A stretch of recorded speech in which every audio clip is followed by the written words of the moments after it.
Hi everyone, Magnus Carlsen has just won the Superunited Rapid and Blitz tournament, which was played in Croatia as part of the Grand Chess Tour. Now this is one of the games he played against Ian Nepomniachtchi. Of course they played tons of World Championship stuff against each other, so it's always interesting when they clash these days.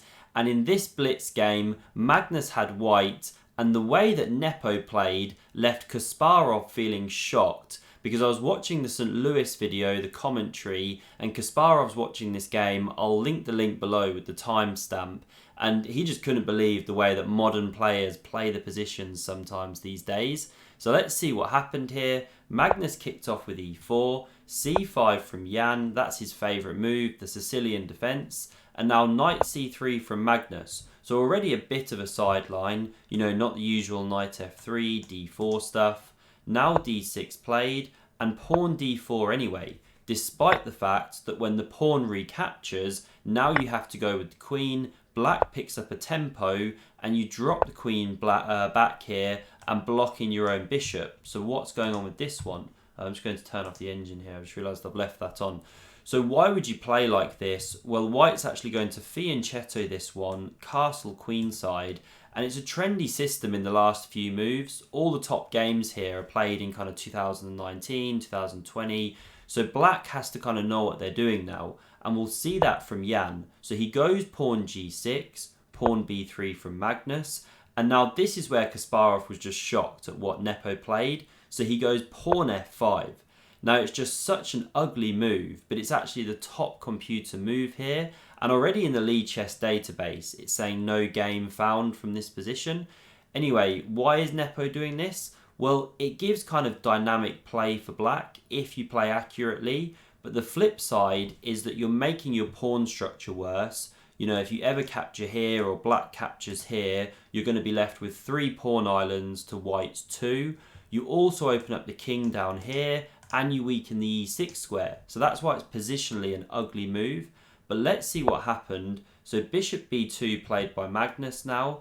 And here the bishop comes to g7. But really this bishop's better on h6 like this. This is the key part of the whole system if you're going to go f5. Maybe Nepo mixed up his lines, I'm not sure. But you hit the queen. It's a key diagonal that stops white from castling. So f4 is the most likely move in response. And then black can follow up with knight to f6. I mean, it looks dangerous here, although e5 is not actually the best move. Even if the queens come off, you recapture with the knight. So best here would be castle's queenside. Then you can actually go queen a5. And now in this position, knight d5 is not so good, because when the queens get swapped, this one recaptures. Well, then you can take on e4 here, and it looks like you're just losing in exchange. But the problem is after this one, your knight's trapped in and black takes on f4. You're also picking up an exchange.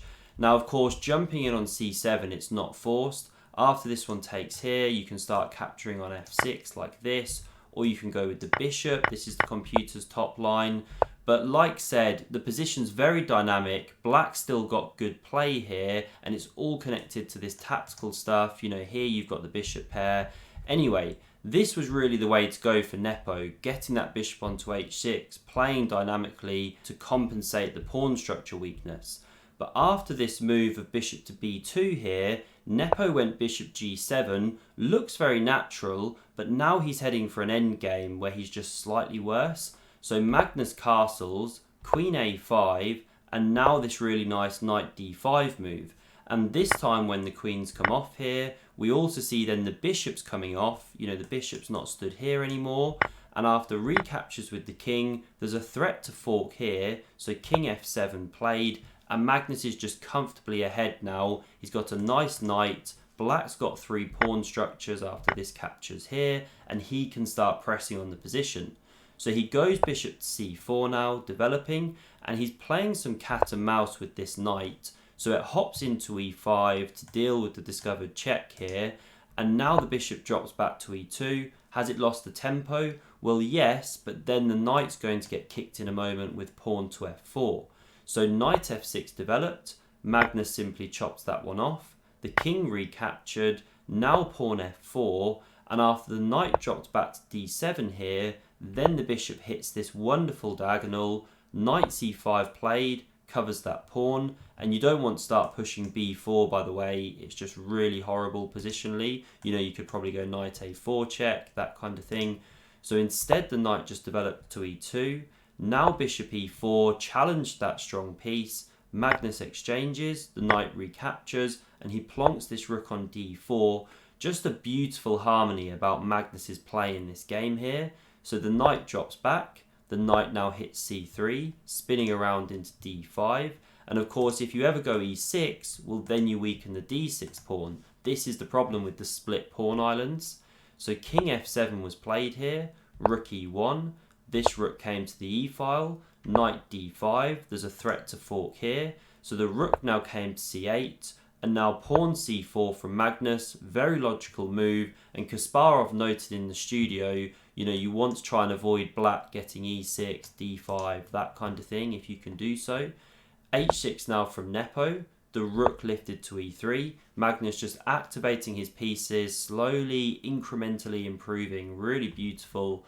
Pawn a6, maybe going b5 one day. Rook h3, bit of tickle with the king, because now it comes back, the king comes back, and g4 from Magnus. So he starts to squeeze on the king side here.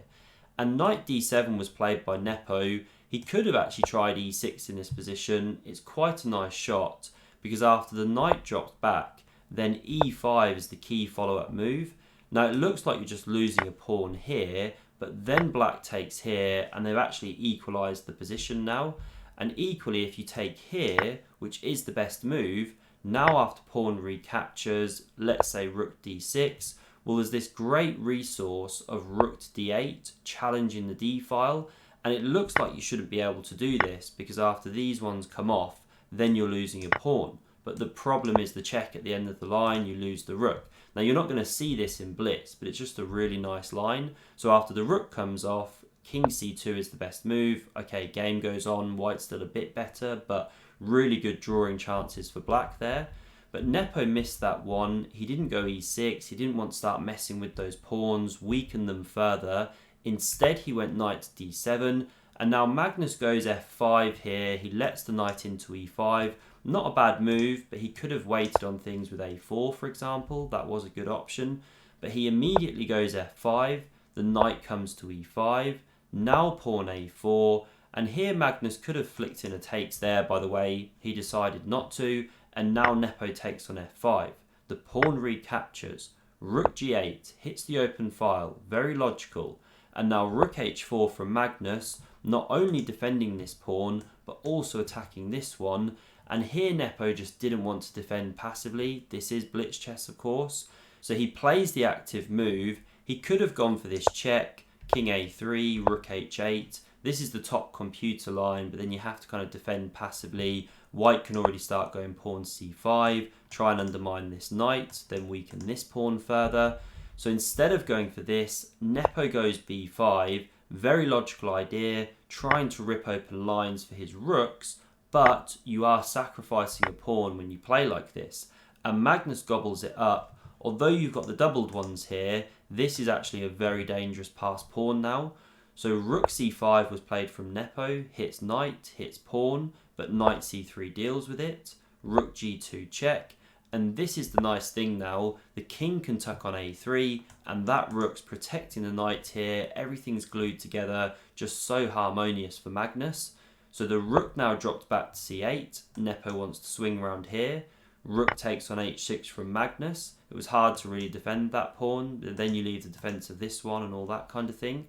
So rook a8 check played, and now knight a4 blocked it, and Nepo sets up a really nice tactical shot with rook to g4. So be careful. Say you were to do a move like pawn h3 or pawn a4, just as an example to show the tactic here, well, then black can actually take on a4. After pawn recaptures, you've gained access to this square and the rook is loose. This is the problem. So Magnus sees this, of course. You know, these guys are so good. Rook c3 played. Now the rook's not loose there. It covers the c4 check. The tactic's gone. So Nepo goes rook a5, coming after this pawn. b6 is now played. Rook b5. So he's going for counterplay on the b file, really nice practical try. And after rook c7 from Magnus, now when this rook comes here, looks scary, but this one shifts back just in time, covers this pawn. King f6 now from Nepo. This rook now came to c3. Rook h4 back, attacks this pawn. Magnus defends it, and now rook f4, pressuring this one. The king doesn't really want to take, by the way. Then e7 can be taken by the rook. And now Magnus goes rook e3. He just waits a moment. And Nepo makes a blunder here, but it's actually not immediately obvious how you break through. Say if black waits with king f7, well then you can go maybe rook g3 and so on, but you know, white's not necessarily winning on the spot here because the pawn is covered for the moment by this rook which is behind it. And the reason king f7 is good and quite key is in a lot of lines the knight's spinning to c3 and then d5 with this check.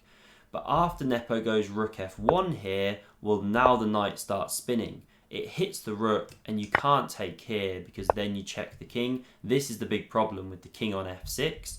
So because the rook can't take, it comes to a5 with check, king b4, rook a6, and now knight d5 check, covers the pawn, king moves, and you can then push and you're covering b6 from the rook. And this pawn's now just unstoppable. It's going to become a girl. Rook c6 played, and Magnus makes a queen. Here Nepo resigns. So a brilliant positional crush from Magnus Carlsen. If you want to see another game by him played with Alireza Firouzja, then click here. Thanks very much for watching and see you soon.